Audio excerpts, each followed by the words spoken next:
May gabi na usab mga higala ani na usab kita sa atong sinimana nga tulumanon ang kamatuoran ug kita magahisgot sa pulong sa Ginoo, especially karon nga mga panahonan hadul na gayud kita sa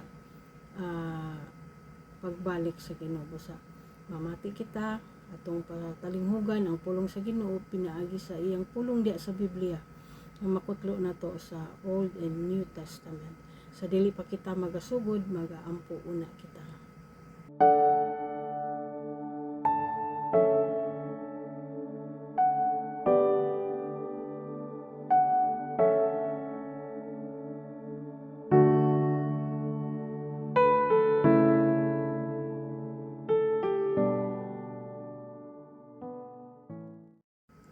Ang atong pagatun-an karon nga pulong sa Ginoo, nagatituluhan nato kini og Who is God?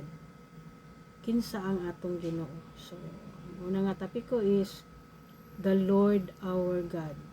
Sama sa iyang isulti diya sa Isaias kapitulo 42 versikulo 8 nagingon ang pulong sa Ginoo, I am the Lord, that is my name, and my glory will I not give to another, neither my praise to graven images.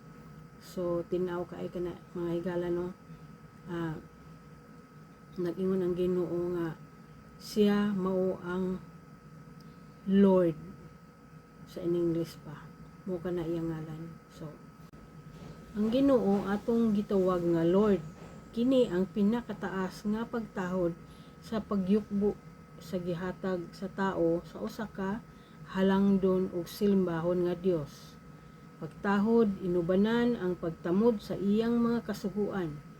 Ang tawo nga walay pagtuo o pagtamod sa Ginoo dili angayan mo tawag og Lord kay usa kini ka pagbugal-bugal sa pagkahalangdon sa Ginoo.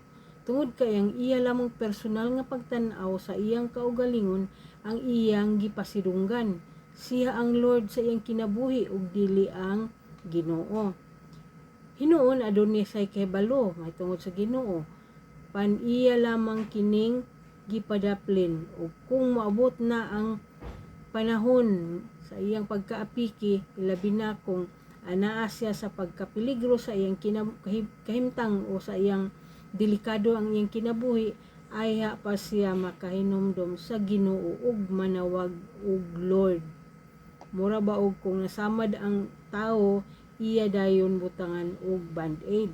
Pagkapali na sa samad, goodbye band-aid. Unya dayon ingon ana ang tao nga walay pagtamod sa pagtuo sa Ginoo, sama ra sa band-aid, as needed lang. Pero dili kini mao ang kahulugan sa pagtawag og Lord ngadto sa Ginoo mga igsoon. Kung motawagan ni kita og Lord sa atong Ginoo, buot pasabot hukason nato ang atong garbo ug mosubmit kaniya nga atong Ginoo. Numbers chapter 23 verse 19, God is not a man that he should lie, neither the son of man that he should repent. Hath he said, and shall not do it? Or hath he spoken, and shall he not make it good? Dili nato ikakumpara ang Ginoo sa usa ka tawo nga bakakon. Sa kalibutan adunay mga nasod ubos sa pangagamhanan sa usa ka king. Kung si King Charles usa ka hari sa nga giyukbuan sa tanang tawo sa iyang nasod, unsa pa ka ang Ginoo nga maoy nagbuhat sa tibuok kalibutan? Apan pakyas lamang mga igsoon. Tungod kay bisan gani mga Christian churches nga nagtawag og Lord sa atong Ginoo, wala gani mipatuo ug mipaubo sa ilang kaugalingon pinaagi sa pagtuman sa kabubuton sa Ginoo. Atong basahon ang libro sa Deuteronomy chapter 6 verse 4 paingon sa 5. Hear, O Israel, the Lord our God is one Lord. Verse 5, and thou shalt love the Lord thy God with all thine heart and with all thy soul and with all thy might. Kini nga pulong sa Ginoo mao kini siya ang kalimang libro sa kini nga pulong sa Ginoo, ikalimang libro sa Old Testament, nagapadayag sa iyang piniling katawhan nga si Israel sa diyang nakahimon na siya sa iyang covenant with Israel. Inubanan sa iyang mga pagmando aron magkinabuhi sila nga pinasahi o sanctified people of God. Ang mando sa Ginoo nga higugmaon siya sa tibuok kasing-kasing kalag ug kusog. Ngano gimando man sa Ginoo nga higugmaon siya? Kung sa tawhanon nga paghuna-huna moingon gayud ang tawo nga nganong suguon man gyud nga higugmaon nga ang gugma mabati man gyud na. Okay, mo na siya ang argumentos tao nga di magkinahanglan suguon pa kay imo maginang bation sa imong personal sa imong kaugalingon, imong bation og gugma. Okay, ato na siyang i-explain. Mga igsoon sa diyang nakighimo na ang Ginoo sa iyang covenant o saad kang Jacob nga mao si Israel, nasayra ng daan sa Ginoo nga mo tiwala gayud ang katawhan ni Jacob sa pagtuo kaniya tungod kay sa sinugdanan pa nasayod na siya nga makurap gayud ang katawhan ni Jacob sa mga hintil. Busa ang iyang pagmando nga higugmaon siya usa ka pagpadayag sa iyang gugma nga maproteksyonan ang katawhan nga iyang gipili ug gipasahi. Lisod pod og mohangyo ang Ginoo sa iyang katawhan nga gugmaon siya. Nakita na niyang daan ang pagkamasalay po sa tao sukad pa sa una. Sa akong gisulti sa una pa lamang mga igsoon, dili mangamho ang Ginoo kanatong mga taong makasasala.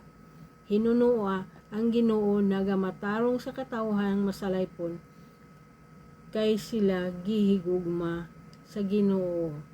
Busa ang pagtawag nato sa Ginoo nga Lord dili kini kay basta-basta lamang. Nagsugod kini sa paghigugma sa tao. Busa ang pagtawag nato sa Ginoo nga Lord dili kay basta-basta lamang.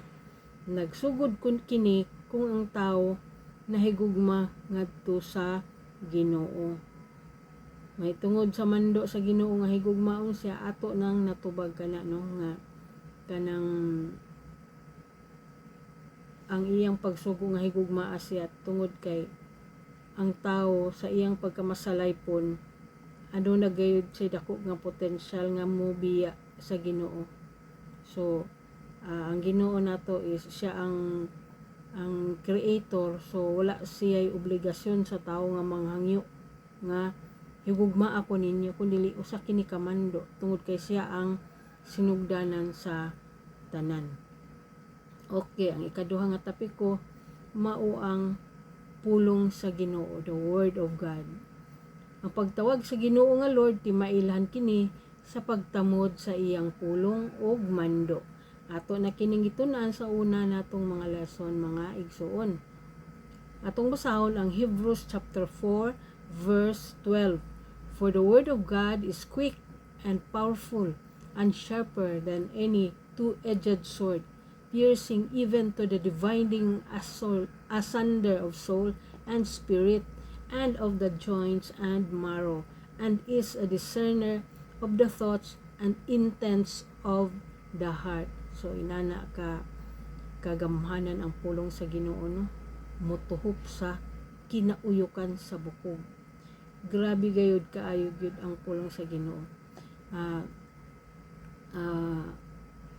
Sama sa usa ka espada nga mutunga sa atong kalag espiritu ug motuhop sa kinauyukan sa atong mga bukog.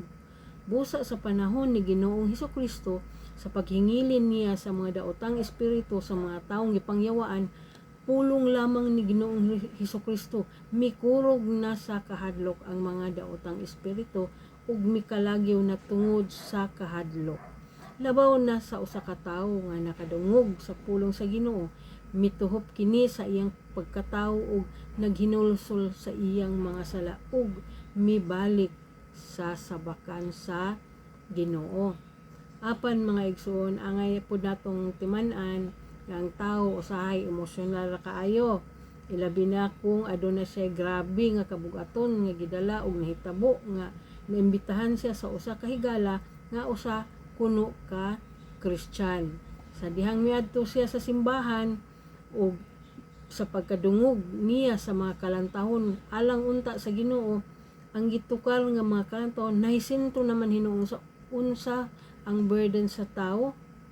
So nahisentro kini sa tao dili sa Ginoo. So sa dihang nakadungog siya no sa labi na sa Gwapo kay Antonio kana bang murag gibati gid niyang kanta o makakumot sa kasing-kasing o makapatulo sa luha, mihilak na dayon ang tao nga nagmagalanon ug kadto gisabot na nga naghinulsol na dayon sa iyang mga sala, labi pa kay ang pulong nga iyang nadunggan may tungod sa pulong sa Ginoo, half truth lamang. Busa angay gayud ang tao masentro sa Ginoo tungod kay ang yawa malinlahon kaayo ug magdula-dula sa emotion sa tao. Daghan kini klase nga mga kana labi na sa worship team, kana bang before magsugod ang worship service na may mga kalantahon. So usahay labi na kanang kompleto gayud sa buto-buto gid ang mga instrumento, and then ang pagkakanta labihan gayud kay ka-emotional ang tao, madala sa emotion. Kana bang natandog siya kasi malinlahon kayo ang kasing-kasing sa tao. Once ka nakadungog siya nga kana bang murag na kumbaga murag ang iyang kabugaton murag maupoy na igo sa kanta, dito na dayon grabe na dayon hilak-hilak, murag muna to siya equivalent sa paghinulsol. So dili higala kay ang Ginoo nagatan-aw sa atong kasing-kasing, wasi katurang nga panahon paggawa sa simbahan balik na sad sa kasagaran. So dili inana nga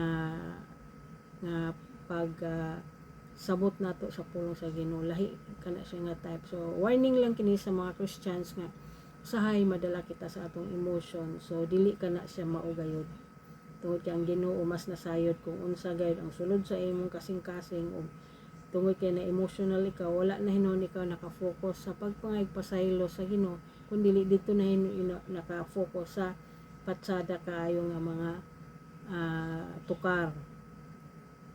Ang kamatuoran sa pulong sa Ginoo mao nga ang Dios Amahan nagpadala kang Lord Jesus Christ aron ang tanan nga naghinulsol ug mituo kang Jesus Christ makabaton sa kinabuhing walay katapusan. Kani siya ang John 3:16, basic kay ni siya mo gini sa aya ka pa masugod sa imong kinabuhi, bagong kinabuhi di kang Jesus Christ, mo kini ang primerong bersikulo na atong natun-ano ang kanang sika about kang Jesus Christ as the begotten Son nga gipadala sa Amahan. 1 John chapter 1 verse 4 payon sa 5, and these things write we unto you, that your joy may be full. This is then the message which we have heard of him, and declare unto you, that God is light, and in him is no darkness at all. Ang pulong sa Ginoo klaro ug tin-aw ng daan sukad pa sa sinugdan. Tungod ang Ginoo mismo ang nagdeklara niana, siya ang Ginoo sa kahayag ug walay sagol nga kangitngitan sa iyang pulong nga maoy makahatag og kalibog sa tawo. Ang kabubuton sa Ginoo iyang gipadayag aron ang tawo matudloan sa kahayag nga maoy makahatag kaniya sa kaluwasan og dili ang mga katudloanan nga walay klaro, sama sa gipanudlo sa kadaghanan nga kadaghan gayud kanila nagagikan sa mabantugan nga mga seminary apan dili hingpit ang pulong nga ilang gipanudlo. Busa kung ang tawo mapahiugsanon sa iyang kaugalingon ug motuo sa Ginoo, ang Ginoo na mismo ang mopadayag kaniya ug mohatag sa katinawan, ug siya ngadto sa iyang kahayag walay gahom ang kangitngit ang makahatag sa kalibog. Psalms chapter 18 verse 30, as for God, his way is perfect. The word of the Lord is tried. He is a buckler to all those that trust in him. Ang pamaagi sa Ginoo is perfect. bisan unsaon pagbalibali o paglibog sa kaaway o bisan unsa pa nga theology ang ihatag sa tawo, kung dili kani nahiayon sa pulong sa Ginoo, dili kini makahatag og katin-awan sa tawong nangita og kamatuoran. Kung ang pulong sa Ginoo gi-challenge sa usa ka false teacher, ang Ginoo maoy mahimong tigpanalipod aron ang iyang pulong dili masagulan sa sayop nga pagtulunan o makulangan o madugangan. Tungod kay ang Ginoo aduna nay gipili nga katawan aron maoy mahimong lamdag sa kalibutan, pinaagi sa iyang pulong ang katawhan ni Juda diin dinhi nagumikan ang tribo sa atong Ginoo nga kaliwat ni David nga mao ang Ginoong Hesukristo nga maoy naglukat sa iyang katawhan nga mao si Israel ug sa tanang mga hintil nga mituo kang Jesus Christ nahiapil na sa kaluwasan nga gihatag sa Ginoo. Kung motuo sa Ginoo, adunay obedience, or kung naay faith ang usa ka tawo kang Jesus Christ, adunay obedience gayud kana, dili lang kay head knowledge lang. 2 Peter chapter 3 verse 9, the Lord is not slack concerning his promise, as some men count slackness, but is long-suffering to us ward, not willing that any should perish, but that all should come to repentance. Repentance man gyud ang purpose gayud sa pag-ani ni Lord Jesus Christ, no? To save and for people to repent. Taas kayo ang panahon nga gihatag sa Ginoo aron ang taong naghinulsol. Kung ang tawo adunay mga pag-antos, labaw na ang Ginoo. Taas kayo ang panahon sa iyang paghulat aron ang tawo maghinulsol apan sa kataas niya na mga igsoon, ania na kita sa katapusang mga adlaw sa pagpaabot sa Ginoo. Ang tawo maghinulsol tungod kay ang saad niya sa iyang katawan Israel nagsingabot na. Remember Jacob Strobel, miabot na og mao kini ang sinugdanan sa pagpaabot sa saad sa Ginoo kang Jacob o Israel nga igahatag niya ang yutang panulundon ni Abraham, Isaac o Jacob. Diha sa James chapter 1 verse 17, every good gift and every perfect gift is from above and cometh down from the Father of lights, with whom is no variableness, neither shadow of turning. Ingon niini ang pulong sa Ginoo maigsoon, walay sagol nga kalibog. May katulo nga tapiko nato is unsa man gayud ang true worship o tinuod nga pagsimba. John chapter 4 verse 24, God is a spirit, and they that worship him must worship him in spirit and in truth.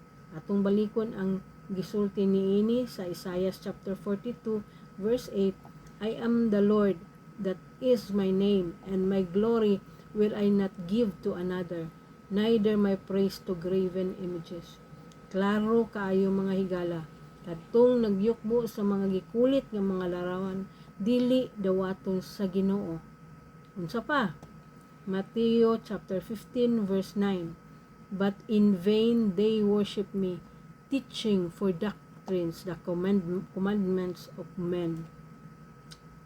Anogon kaayo mga igsoon ang kinasing-kasing nga pagsimba sa Ginoo sa mga tao nga nangita og kaluwasan.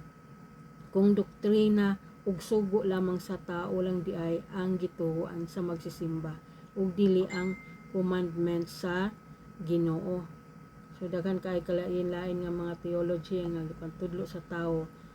Taong natungnan nga nangita kaluwasan, kuan diretso sagap din diretso kay nasulagmaan man time apan dili ka tumaoy kabubuton sa Ginoo.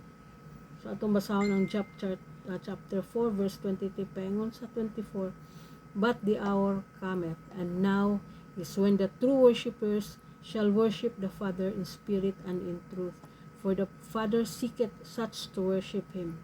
God is a spirit, and they that worship him must worship him in spirit and in truth. Busa mga igsoon, karon ang panahon sa pagyukbo sa Ginoo ug simbahon siya sa kamatuoran nga mauray acceptable form of worship, kay ang Dios Amahan nga maoy nagsulat pinaagi sa iyang tudlo kung unsa ang iyang kabubuton ngadto lamang nagahimo nagahimo sa kabubuton sa Ginoo maoy makasulod sa gingharian sa langit. Kundi didto ang atong Dios Amahan. Matthew chapter 7 verse 21.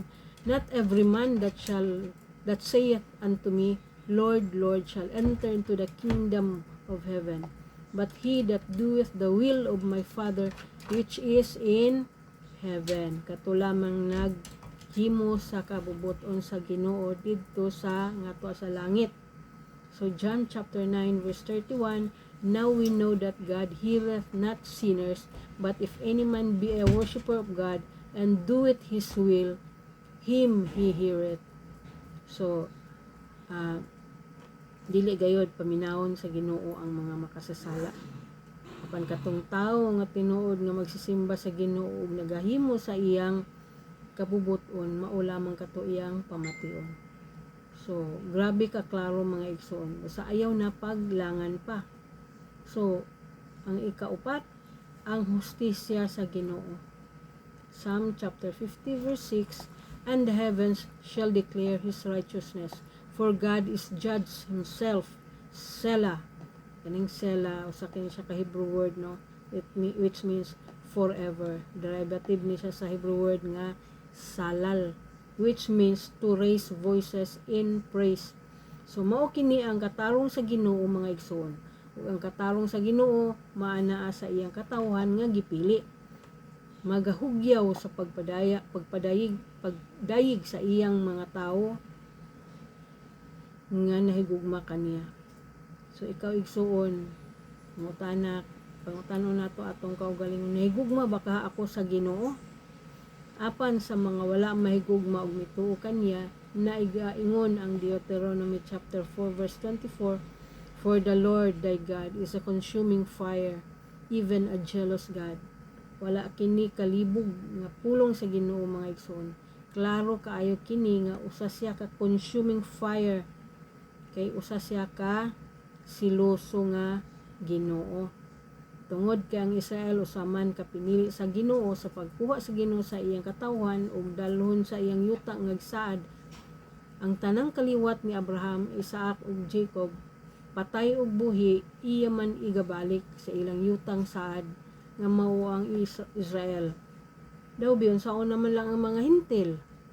Kadto lamang nahigugma sa Ginoo ug nagatuman sa iyang kabubuton ang mahiapil pagdala ngadto sa yutang saad. So mo kanito ang lesson nato no katong the grafting of the Gentiles. So pwede nato ni siya i-review nga pagtulon-an the grafting of the Gentiles dito sa atong YouTube channel.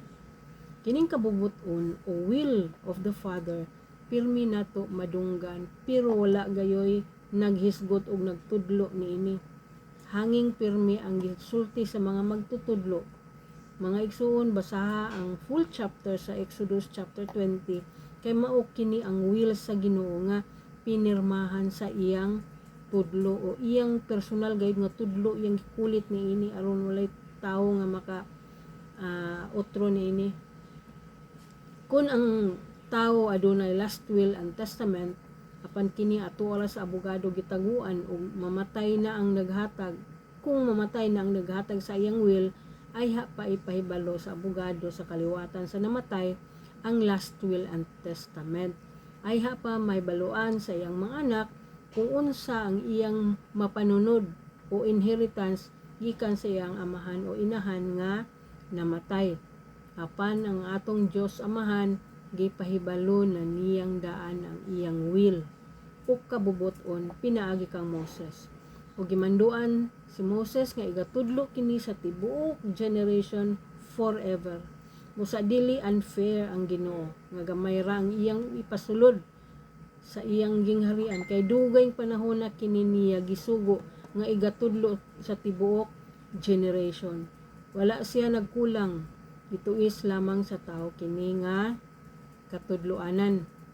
Busa daghan kayo makapaingon sa impyerno o pamatud-an sa Ginoo nga He is a consuming fire. Ngadto usab sa iyang katawhan nga wala magtudlo sa kamatuoran, pagapaninglan usab sila sa Ginoo. Kini ang panahon mao ang paghatag sa Ginoo sa rewards sa iyang mga pinili tungod kay na nagpanudlo sila sa kamatuoran sa kabubuton sa Ginoo. Ug ngadto kanila nga wala magtudlo sa sa kamatuoran sa Ginoo, kulilat kaayo walay reward. Wala sa minaw na lang sila, tama na lang sila sa padaplin dia. So, uban gid sila sa yutang saad kay wala may mabilin. Maman ka na siya ang propesya no nga ang buhi ug patay pangdalhon gayud sa Ginoo ngadto sa yutang saad ug walay mabilin tungod kay iya maning covenant kang Abraham, Isaac ug Jacob. Luoy lang ang kadaghanan sa mga hintil nga wala magtuman sa kabubuton sa Ginoo. Tungod kay wala natudluan o wala magtuman sa kabubuton sa Ginoo nga gi-fulfill ni Jesus Christ. Kay ngadto sa impierno gayud sila paingon. Luoy sab sa mga Gentiles pan gisulti naman ning daan sa Ginoo nga gamay ra gyud ang makasulod sa langit. Tungod niini manghintil gayud kini ang dili makasulod katong wala nahigugma sa Ginoo. Daghan magaingon nagtuo man ko sa Ginoo kang Jesus Christ ug iya man gituman ang sugo sa amahan. Si Jesus Christ radi ay ang tanan imo radi itudlo kang Jesus Christ nga siya nagtuman ug ikaw nagpaharay-haray lang dahil sa pagkamasupilon. Muna siya ang atong pangutana igsuono nga kadaghanan mugi ka na ang gihimo. Si itudlo ra tanan kang Jesus Christ siya na may nagtuman ana. Pero ikaw mismo wala gyud ka nagtuo pailalom sa sugo sa Ginoo. Igsuon sa kataas sa pasensya sa Ginoo sa tawo aron maghinulsol ug kinaiya sa tawo nga 11th hour mentality pantungod kay ang oras kadagan ug naabtan ka sa 10:45 sa imong kinabuhi wala nay oras sa paghinulsol ug didto gayud sa linaw nga kalayo ang destinasyon busa hinuktoki gayud igsuon. So wala man ang Ginoo nagkulang no sa atong gisulti kaganiya. Yan ang gipadayag daan unsa ang iyang will. Dili man siya tawo nga itago-tago niya. Kaya ang tao usay kung itago niya ang last will and testament, mao kini siyang nahimong away na hinuon sa iyang mga kaliwatan sa dihang pagbasa sa last will and testament sa usa ka taong namatay. Nahisupak kato sa tawo nga di mao yang gidahom nga iyang mapanunod. Dili ingon ana ang atong Ginoo kay dayag gayud niya gisulti ang iyang will. Basa igsuon the whole chapter of Exodus chapter 20 kay mao gayud kini ang iyang gihatag nga 2 tablets of stone. Gibalik na nato ni nga pagtuo napan kinahanglan ato kining balik-balikon sa atong matngonan no. Ang atong pagtulon-an dili mahitungod kung unsay gibati sa tao, dili mahitungod kung nagsubo ba ang tao, dili center ang pulong o ang mensahe nga atong nadunggan kay kasagaran unsay gibati sa tao. Ang pagsimba mao ang pag-anha sa mga taong na magulaanon, dili mo kini ang atong tumong kundi ang atong pagtuon kung unsa gayud ang statutes sa Ginoo. Kinsa ang atong Ginoo, atong ilahon ang Ginoo, unsa ang iyang acceptable form of worship, unsa ang iyang pulong, ang iyang justice sa mga taong nagtuman ug sa wala magtuman. Busa igsuon dili pa ulahi ang tanan. Samtang ang pasensya, ang patience sa Ginoo naa pa, hulat lang ta sa pagbalik sa Ginoo, naa pagitay na bilin nga time nga mo about face ta sa pagkamasupilon. Tungod kay daghan ako na ako'y nadunggan no nga usa pud ka preacher nga siya nga ang sign kuno nga usa ka Christian kung maghatag ka og tithes. So sayop na to daan, false teaching na kato kay wala nagsulti ang Ginoo ni ana nga mo kana siya ang sign nga mohatag ka sa imong tithes and of sa imong tithes ikapulo sa imong income. Ang sign mao ang imong pagtamod sa Sabat, isip mao kana siya ang adlaw sa Ginoo. No buts and ifs. Di na moingon nga si kuan mo rason para daghan kang rason mag-abot pas tinag-asay sa tingog. Pulong ra sa Ginoo atong pagatamdan. Ingon siya ipasahi niya kani nga katawan ug ikip ang iyang Sabat. Simple as that. So di na kinahanglan dalison nimo ang Ginoo kay walay makalali sa Ginoo. Iya kani tanan. So bisag bisag unsa nga attempt atong i-justify, di na siya mopasar sa Ginoo kay wala na nahisulat sa iyang will nga ang tao tagaan niyang opsyon nga mopili. Siya ang gabuot kay siya ang Ginoo. Dili niya kinaiya nga manghangyo sa taong makasasala ug iyang pulong lamang ang matuman. Busa no buts and ifs, walay lain nga argumento ika bisan pagbantugan ka diha nga preacher diha malantip nga salabutan pag-abot diha sa pag-ingon nga ang Sabbath is the sign nga ikaw pinili sa Ginoo, di ka magatuman, bagsak gihapon kana sa Ginoo. Tungod kay ang Ginoo dili magtamod sa imong pagka lantip sa huna-una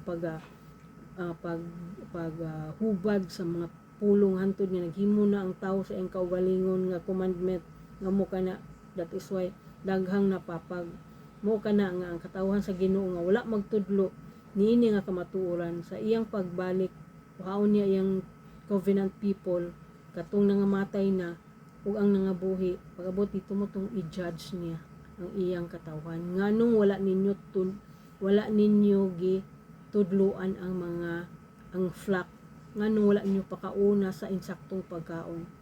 Tungod kay covenant people man sila, ang Ginoo na ang magmatarong kanila apan sa mga hintil. Muna ang burden gayud nga naa sa mga hintil, tungod kay kinahanglan man gayud sila mag-graft na ana sa Romans chapter 11 ato na ning gitunan. So igsuon, importante ni kini nga mga katudloanan, which is dili kini siya ginatudlo sa kasimbahanan kay mo create man kini siya o grabe nga discussion. Dinhi na lang kita tungod kay maingon sila nga ang katapusan naghingabot na, tinuod ka na igsoon. That is why naapay time gibili ng Ginoo, naapay nibilin sa iyang long suffering nga kinaiya nga ang tao maghinulsol. Busa ayaw patuo sa inyong mga preacher nga nagatudlo sa sayop half truth, tuohi unsay gisulti sa Biblia. Basa sa Biblia ay namo na ang mga dagko kay mga preacher, mga dunggan sa YouTube kay mo kanang gipanudloan pag-abot sa pulong sa Ginoo di man makatindog kay wa man nila kana gitudlo, ila ramang theology ang ilang gitudlo. So paninglan sila sa Ginoo ni ana. Busa igsoon, hangtod sa sunod nato nga panagkita, ako magatimbaya kaninyo og maayong gabi ug kanatong tanan. God bless us all.